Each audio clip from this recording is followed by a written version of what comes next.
the storm was such that it swept away roofs and uprooted trees. Not a single village in Nyani was spared the destruction caused by the storm, which was soon followed by heavy rains. However, the worst affected villages were Sukuta, Kayai, and Tubakuta, where 2 people were killed when the wall fell on the women whilst they slept. Piles of bricks and broken beds and blood-stained clothing is all that reminds this family of a dreadful night they will never forget. According to the family patriarch, Alaji Kewuleng Jane, he had just retired into his room after the wind started gusting, but was awakened by a sudden noise coming from his mother's house. I jumped into my mother's room, only to find her and 2 other people buried in the rubble. Kewuleng later sounded the alarm bells, and soon help arrived to evacuate the occupants. 2 died on the spot, and 2 others sustained slight injuries. One of the victims was later buried at the village cemetery.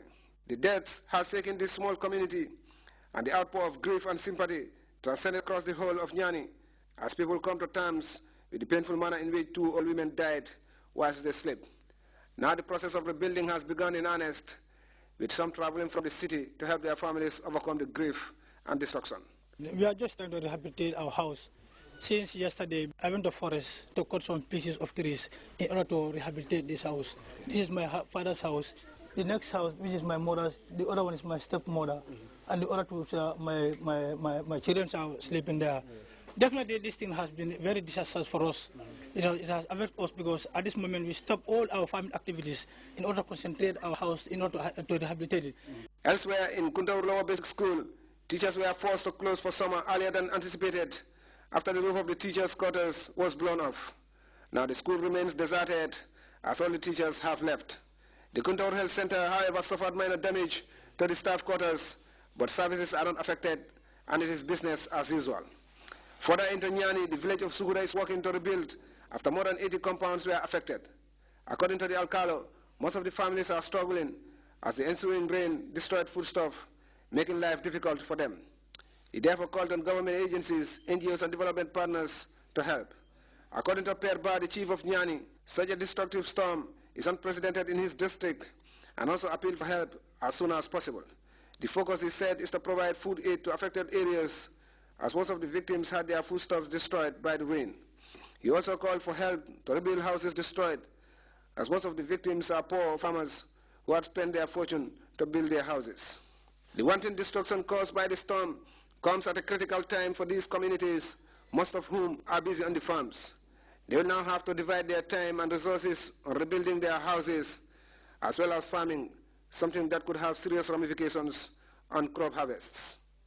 Mamadou Jallo, Grts. So sad. Anyway, officials of the Ministry of Youth and Sports and partner agencies have been touring parts of the country as part of efforts aimed at engaging Gambian youth in meaningful agricultural and fishing ventures. Our Babakar Kamara went along and he tells us more. Stuck on the mud for a journey en route to Sapo, a phenomenal encounter after a thrilling but painstaking exercise lasting 4 days in provincial Gambia, with the aim of assessing youth farms across the country. It's a continuous process. The momentum is building up, but we thought that since he has dedicated the theme of this year's tour on mainly calling on young people, goes to indicate that the speed at which the youth are responding to go back to the farm is not very fast enough. And then we said, let's go and reinforce that call. We should not allow foreigners to get control of our economy. Therefore, we held a meeting and we come up with an initiative called Agriculture and Fishing Initiative of the Young People. Meetings held in Sapo and Soma have engaged a good constituent of young people, further committed to be engaged in continual rice production at the Sapo rice fields. Their task on a more serious footing involves cultivation of 600 hectares of rice farms with continued support from government. If we harness the opportunities we have in this region, we can provide food for this country.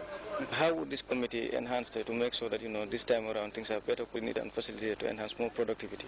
We've been seeing the work and the strategies that we are trying to put in place, and I believe if all those things could work very well, believe me, come in the next 2-3 years to come, nobody will talk about such a thing again. Their visits to youth farms, particularly in Digante village in Lower River region, shows a remarkable turnout, cheering their presence, but one that for a request for their support in providing basic farming tools. Day 2 continues in the West Coast region. Babukar Kamara, GRTS. We'll be back with stories from outside the Gambia right after this break. Communications Gambia Limited wishes you all a Ramadan Mubarak. This Ramadan, RLG offers you a gift with every phone or laptop you buy. Gifts include dates, sugar, mugs, milk, and pens. Visit our showroom on 62 Caraba Avenue, opposite the Pipeline Mosque. Or you can find our sales agents at St. Teresa's Upper Basic School, Chippa Garage Car Park, at Westfield, or in Banjul opposite the Albert Market main gate. For more information, please call 437-1170 or 744-9106. A blessed Ramadan from RLG. RLG, proudly yours. Welcome back. Top-ranking police officers in Senegal are suspected of drug trafficking in an unprecedented scandal making headlines in the West African state for the last few days. The government has ordered investigations into the story revealed by a local paper. We have details of that story in this report. Senior police officials in Senegal, like Abdoulaye Nyon seen here, are suspected of drug trafficking. The scandal has been making the headlines for the last few days. A local paper broke the story, and President Macky Sall has already ordered an investigation to shed light on the matter.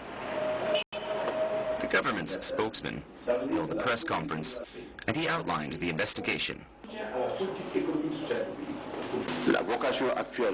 The purpose of this investigation is to find out who is responsible in the matter, if in fact there is a matter, and who took part in this, and what kind of disciplinary measures should be applied. That's normal.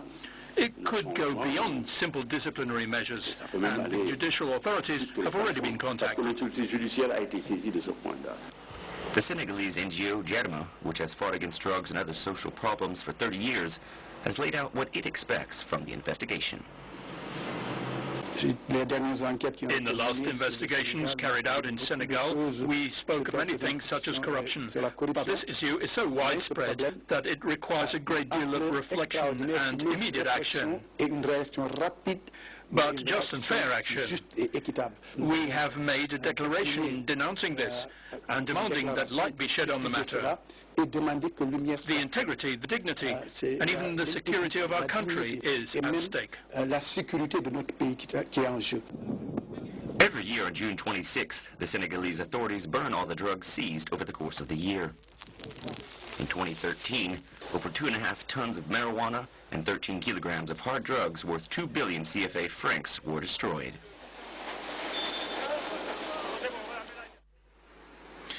And a real estate boom is driving the poor out of the city in DRC. With average rental fees hitting $2,000, only a few categories of people, mostly foreigners, professionals and expats, are able to afford the high charges. Low-cost houses are being built by the government, but with Kinshasa's population moving to 10 million and more, this is proving to be unproductive. For more on that story, we now turn to the CFI report. Is currently experiencing a major real estate boom with buildings under construction. Brand new office buildings, shopping centers and apartments are springing up and changing the face of the center of the capital of the Democratic Republic of Congo. As the buildings go up, so do the rents. An average Congolese family cannot afford rents of at least $2,000. $500, $600, $700, yes, but $2,000, there are not many. Only a small category of wealthy families can afford to rent these apartments, or foreigners use these apartments, expats. Most of the residents of the city center can no longer afford to live there, so they had to move to the outskirts. And many are now living in precarious conditions far from everything. Some even live on floodplains. We are poor and abandoned. No politician has ever set foot here. They only think of us during electoral campaigns when they come here with T-shirts and 1,000-franc bills. 8 years ago, the government announced the construction of 4,500 low-cost housing structures. So far, only around 100 have been built. The government had other priorities, so we needed to finance these priorities first. And we also paid certain companies to carry out the work, but they never followed through with it. mais qui n'ont jamais exécuté les travaux.